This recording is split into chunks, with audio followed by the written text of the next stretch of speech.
The talent on display today is on another level.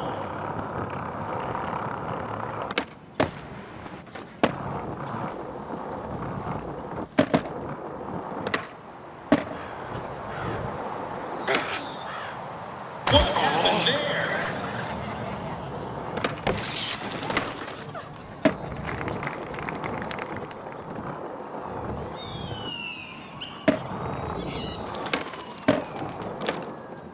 Is that board just for show?